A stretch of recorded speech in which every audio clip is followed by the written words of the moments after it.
Welcome to Module 2, where we're going to talk about building our lead funnel and starting to attract leads. This module is going to be a little more brief than the other one. We're going to talk about what kinds of content should we be creating and how should we distribute that content to maximize our effectiveness. So first thing we want to get into is bringing us back to the idea of this lead generation funnel. There's many different components to this lead funnel, but for right now, we want to talk about the attract, the beginning of the lead funnel. It's the most important part.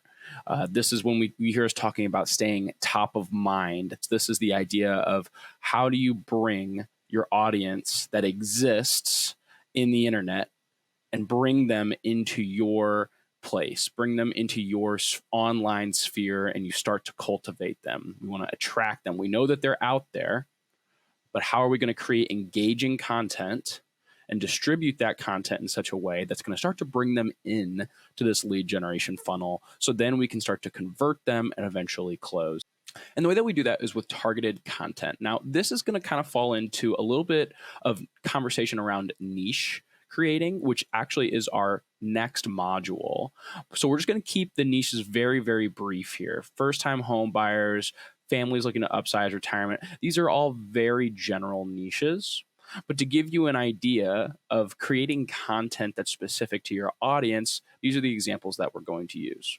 So when I want you guys thinking about content, don't think so much as pictures versus video or listing tours versus a personal handheld video that I'm going to take on my phone. That's too general. We're thinking about content types, and we'll address that in a further slide. But I want you to think about what kind of content speaks to my audience, because it's going to be a lot harder for us to attract our audience, for us to get them into that first level of our funnel if our content does not speak to that audience, right? So in order for us to create content that speaks to an audience, we first have to identify who our audience is. And our audience, spoiler alert, is not everyone. We see so many agents when we talk about niche generation. It's like, okay, who are your customer bases? Who are your customers? What's your niche? Well, everybody who can buy and sell a home. I want to sell to everybody. That doesn't work. And we're going to show you some ways where you can diversify into multiple niches with different marketing channels. But for all intents and purposes, that is bad business. When you try to get everybody, you end up with no one. So these are some very basic niches that we see: first-time home buyers, downsizers, retirement, and then some examples of topics of content that you can create that appeal to them. And again, that's the last time I want to mention niche for now, because on the next module, we're going to go a lot more in depth on niche creation. So we're going to shift gears and kind of talk more about the right side of the screen, where we talk about the kind of content that is specific to a niche that you're tailoring to. So what you're seeing here is, for example, with first-time home buyers, I want to create content that's informative about the situation that niche is in. And the way you like to think about this is, I like to think of a first-time home buyer at a supermarket. And you know, when you're going to check out and there's all those magazines right before you get to the cashier, what magazine title is going to appeal to this kind of customer to the point where they would pick that up and put it on their cart? What situation, you know the situation that your customers are in, and you are the intellectual authority on that situation because you're a real estate agent. So you need to create content that fulfills that customer's need. And if you say, oh, I have all different customers, I have no niche because I service everybody. Well, everybody has different needs. And you can't possibly create content that addresses all of those needs and establishes you as an authority. You can establish yourself as an authority for first-time home buyers. You can establish yourself as an authority for families that are looking to upsize, professionals that are looking to relocate for another job. Absolutely, that's a lot more easy and a lot more effective than trying to say, I am the all-encompassing, all-knowing real estate agent who is going to create content that appeals to anybody's scenario, and everybody's going to look at me as an expert. That is an unrealistic expectation, and that's just bad business. So I want you to look at your content as answering a problem that a subset of your customers have. And once you do that, you'll create a lot more engaging content. You'll create content that performs better. You'll look more professional, and you'll start to establish yourself as a brand authority. And once you're a brand authority, it's a lot easier to convert and get business on the internet because nobody's questioning whether you're qualified for the job. Now let's break down some of these content types and specifically what are the benefits of each. So this is kind of going more into a general layer, but I know a lot of people have this question of, where do I start with content types? Am I posting pictures? Am I posting Canva templates? Am I posting carousels, long form, short form? There's so many things. So I just want to simplify the air for everybody. This is a little bit more, like I said, a little bit more basic than what we usually are covering, but this is a good place to just get your basics done and understand what are the benefits of each kind of content type. Now, it should be said, whatever you are comfortable with is what you should do. The difference between short form content and photos in performance is not broad enough to where I'm going to tell you that you need to go do short form content to succeed. You need to do what you're comfortable at and what you're good at, and that's what you will succeed with. So don't feel like if you're going to start a social media strategy in 2024 that you absolutely need to know how to do video. You need to be in front of the camera. You need to be doing TikToks and Reels, short form content. It's not the case. We are going to break down why each of them have unique properties, and then you can decide which one or two or maybe even three that you want to tackle. But I would encourage you guys to take small bites, really just do what you're capable of doing and what you're capable of doing well before you try to branch off into all three. So short form content is kind of the trendy thing to post right now. This is video that is underneath 90 seconds. So if you post a video that is underneath 90 seconds on Instagram, it will show up as a reel. On TikTok, you can post longer short form content videos, but anything over 90 seconds tends to not perform as well. And the whole idea around short form content videos is to essentially mine views and engagement, because it's a short enough video to where the user will likely watch it twice.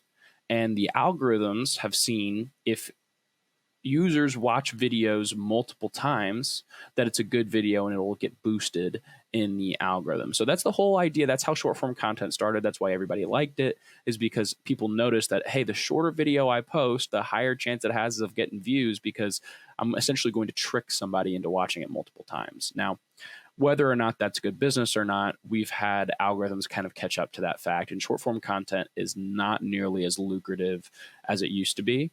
You might have heard a lot of people say that you need to be posting Reels to succeed. You need to be posting TikToks to succeed. I'll give you a little bit of background on that.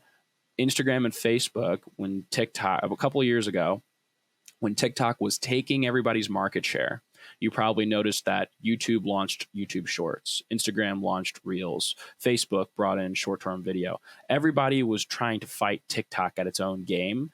And now the market has kind of diversified to where it's no longer TikTok is the place that you go for less than 90-second videos. You can find that type of content on YouTube. You can find it on Facebook. You can find it on Instagram. So it's no longer the status quo because everybody does it. You can succeed on Instagram using photos. You can succeed doing long form content videos. You can succeed doing carousels. You don't have to shoot TikTok style short form videos to succeed on social media anymore. So what is short form content good for? Short form content is great for somebody who's comfortable in front of the camera, who has a little bit of video editing skills and can sustain that habit a couple of times a week. So if you can do that every day, that's great. Remember, we want to post every day, but there's no problem in diversifying your content. If you can use tools like CapCut, if you can use tools like Adobe Premiere Pro, Canva, all of these tools will help you a lot if you are kind of a tech savvy person and you're comfortable in front of the camera. Short form content could be an option for you, but it's definitely not a beginner friendly option, because if you're going to try to do everything yourself, it is a little bit technically challenging. Now, our next option, long form content, greater than 5 minutes. This is where you see your podcasts, your explainer YouTube videos, things like that nature. And this typically lives on YouTube. Now, YouTube is a whole different beast. It's very difficult to grow a dedicated following on YouTube. A lot of the times you'll see people on YouTube in the real estate industry appealing to other agents. So if you are a coach or if you are a brokerage owner trying to grow your team, that could be a good platform for you. And long form content could be your method of communication on that platform. Now, long-term form content is a little bit less technically challenging than short form, just because there's not typically as much flashy changes and transitions and things like that, or graphics. You still have to be comfortable in front of the camera. If you're not comfortable in front of the camera, you better be very good with editing, because you're going to do a lot of animations and things to explain essentially what your voiceover is. Now, the advantage of long form content is you can be much more casual. For example, shooting a podcast, you can be very casual with your audience, essentially just put up the raw footage and it'll do pretty well. The true advantage with long form content is when you can take it and make out of, you have one long form content video and you might be able to make 10 short form clips of that video. So now you have your long form video, your 10-minute podcast on your YouTube video, and I just got 3 clips that are each a minute long that I was able to take from that video, and now those are my Instagram posts. So that's the typical strategy that you're seeing with long form content. Typically, it's not a standalone kind of strategy where you see somebody only posting these videos, again, because YouTube is just a very difficult platform to grow an audience for lead generation on. But if that's something that your brand is already established in, totally fine. I would consider you to start pulling short form clips out of your long form content to diversify into different channels if you're not already doing so. And finally, photos. So photos is what Instagram was built on. It's what Facebook adapted later on, and it's the most popular posts still today. You can absolutely succeed with photos. Photos kind of exist in this weird little rule set where with short form video and video in general, there's kind of an accepted unpolishedness to the content that people expect today, where you can shoot a video from your iPhone for short form content and it could be just as successful as somebody who hires an entire camera crew. Photos typically aren't in the same vein, where if you have a low quality photo, if you have something where your hand was shaky, or you got your thumb in it, or the angle's weird, or you didn't edit it properly, it typically won't do as well, and it does reflect poorly on your image as and your credibility as a authority in the space. So if you're going to do photos, don't feel like you have to hire a photographer to do it. That can get very expensive very quickly. Definitely, if you have professional photos of your listings, you can use those as carousels. Those are effective. But I would just practice with your phone, taking good pictures. Go look at the pictures that everybody else posts and just spend a little time and effort to make sure that you're not just haphazardly taking a photo. The photos that you post matter. They're direct reflection of yourself and your personal brand. So no shaky photos, no thumbs in pictures. Make sure that your framing is correct, and you're spending a little bit more time and effort than just haphazardly taking a picture of whatever you want to post that day. Photos absolutely can be a very effective means of creating content. Right now, we're seeing a lot of popularity with carousels where you're posting multiple pictures so that people can scroll. And then, of course, having a good caption to back that up. Now, in this world lives Canva templates. Canva templates are very popular. Canva templates are fantastic for branding. What I would be wary of with Canva templates is you're just not going to see a whole bunch of growth with it. It looks like an ad. It doesn't look like something people want to click on. It looks great on your homepage. When somebody goes to your profile and they scroll and they see all these nice branding with your logos and everything, it looks great. But it's not going to capture somebody's attention if they're on the Explore page, because it looks like an ad. It looks like an ad for you. I don't want to click something with your headshot on it. I don't want to click something with eXp Realty on it because it looks like an ad. And I'm not on Instagram to view your ads. So while a lot of people love Canva templates because they look professional, and when you go to your profile and you see all these nice professional uniform photos, they look great. But you got to remember, we're not making content for you. We're making content for our customers. So what do our customers want to engage with? And they certainly don't want to engage with something that looks like your billboard. Now, I want to talk about the concept of building your audience. We get so hung up on content. Is content, if I just have good content, if I post every day, if I pay somebody to do my videos, that will raise my leads because I'm just creating good content. And what I want everybody to take note of is that content alone will not raise your leads. It will not raise your engagement. It will not do anything conducive to the effort that you put in. When you raise your audience, then you'll raise your leads. Now, how do we raise our audience? Because audience is directly reflective to content, but requires the X factor of distribution. So you now have all this great content. We've chosen a medium, whether it be short form, long form, or photos.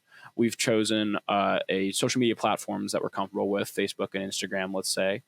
And next week, we'll start to identify our niche. But we have a very good foundation to go into what we need to be posting. And we're using AI tools to help our posting schedule be consistent. So we're using realestatecontent.ai to be posting every single day. We're posting great captions. We're aligned with the algorithm because the AI software is taught how to do it. And we have a really, really good foundation. We're not seeing any growth. You're not seeing any growth because your Instagram and Facebook page with collectively 200 followers is not going to start generating hundreds of followers a week on its own, because it only has a very small reach. It only has a reach of a couple, maybe tens of people every week that even if you're posting every single day. So you're going to see very slow growth until you start scaling to a couple thousand followers where you can get away with something like that. But if you're in that situation where you're just starting out and you might have no followers, you might have 10 followers and you're posting every single day and you're not seeing very dramatic growth, it's because you're not engaging and you're not distributing your content. So what do I mean by that? Number one thing that you can do is follow other people. So you need to be following people that are in your area about 100 times a day. Okay, and that's for Instagram, to be specific. This also works for Twitter. LinkedIn, I believe, sets the hard cap at 50 connections a day, but the concept is all the same. Look at the area that you service, and then for LinkedIn, it's very easy. You type in that location, and it will show you all the professionals that work in that city or that state, and you just start following them. Same way with Instagram. I would go find a account of a local restaurant, nothing that's a chain, something that's very specific to your area. And then everybody that likes and comments on that restaurant's photos, follow them. There's a good chance that they're local to the area that you are servicing because they're commenting and engaging with a very niche restaurant's posts. So, and that tends to grow our audience, and it grows a targeted audience, because it's not going to do us any good if we're getting followers from Africa, we're getting followers from Germany, or we're even getting followers from, a couple states away or a couple provinces away where we don't service. The whole purpose of our social media strategy is to be able to talk to people that could potentially turn into leads and our customers. So this falls into the share content bucket, but I want you to get comfortable with following as many people as you can a day. Don't get turned off by the fact that you're going to be following a lot more people that are following you back. That's not a problem. It's not going to hurt your account's growth. It's not going to hurt your account's credibility. What will hurt your account's credibility is having 50 followers. So a good way to get that going is start following people. Start following people that are local to your area. The next thing you can do is sharing and distributing the content. So you're posting every single day. You also need to be taking this content and putting it in your stories. So putting in your Facebook story from your Facebook wall posts. You can also take your Instagram posts, put them in your story. So your account is always active. You always want that purple ring around your profile picture on Instagram to show that, hey, you're posting stories every day because I'm posting content every day. It gives your audience another way to interact with you. Another method to do this is to share your content in an email group. So if you have an Instagram post and you have an email list, you can share this post with your email list. I wouldn't do it every day, but once a day you can have a spotlight or so, just to show that your audience that, hey, I'm active on places other than this email list. Facebook is a fantastic one. So Facebook groups are great for building community, and they're great for building lead lists. So in Facebook, largely you cannot join community groups as a Facebook page, but you can join it with your personal account and then repost content from your personal page. Now, remember, we're posting content that is not an advertisement for yourself. We're not posting billboards. We're posting value-added content. We're posting, hey, this is things that you should consider before purchasing a home. These are how to save to buy your dream house. This is stuff that people really value. We're not posting, hey, I'm Becky the realtor. I'm welcome to the area. Shoot me a text if you need a real estate agent. That is an ad, and nobody wants to see that. Even if they need a real estate agent, nobody wants to see it. You're shoving that in their face. Nobody wants to see that. So the fact that you're already creating content that is valuable to somebody, it's a blog that they would read, it's a magazine that they would buy, it's something that they would Google on the internet, and you have the answer to all their questions, you can feel a lot better about sharing the content to these Facebook groups. And the way that you do that, because you can't join most groups with Facebook pages, and that's where you're going to be posting all of your professional content, is you join the Facebook group with your personal group or with your personal page, and then you share the content that you've posted on your professional page with your personal account into that group. And that's a great way that you can come off as an intellectual authority. You're not shilling, you're not selling too hard, and you can grow an audience on Facebook by distributing your content. And that's it for module 2. So some key takeaways here is I want you guys to think about content as creating answers to a target customer's problems. Next week, we're going to talk a lot more about niche. So those target customers are going to get a lot more specific.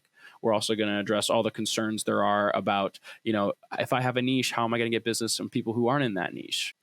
We also talked about different content types. So just like our when we're identifying which platforms we want to be on, I want you to choose the one that you're most comfortable with. That could be pictures, it could be long form, it could be short form content. Don't feel like you need to be doing all three, and definitely don't feel like you have to be doing short form content right now to succeed. Pick the one that you can do the best and the one that is most sustainable for you to find success. And then finally, we talked about distribution. So once we have a content strategy, once we're using AI to post every single day, once we're using AI as a content scheduler like realestatecontent.ai so that we can sustainably post every single day without taking it too much of our time, how do we maximize the performance of our posts? So we've already decided that we're creating content that is helpful to our target audience, so that's going to engage better. But now how do we get in front of that audience more? And we do that by following people that engage with local accounts like local restaurants. We want to follow as many people as we can a day, around 100 on Instagram, around 50 on LinkedIn. And then you want to invite your entire friends list to like your page as many times as you can on Facebook. You also want to take that content and then use other means to distribute it. So you want to repost it on your stories on Facebook and Instagram. You also want to take a really good Instagram post that you've made and then turn that into an email for your email newsletter to attract all your clients and tell them like, hey, you can find me on Instagram. Some of the captions on realestatecontent.ai make great little blog posts for your email list. Just a short, 300 or 400 word write up on why this is a great time in the market to start looking for your first home. So you leverage that content to try to attract your audience back to your social media accounts, because that's what's going to get them in the start of this funnel. You're attracting all of this audience. We're creating content to attract people into our lead funnel. And then once they're in our lead funnel, we can start to convert them. Next time, we're talking about niche. So hop into module number 3, take notes on this one, come in prepared, knowing everything that I just talked about, and you guys will do great. We're starting to build this social media lead strategy. It's right on its way. So just stick with it. I know it can get daunting, but I promise it's going to pay off. Next week, we're talking about niche.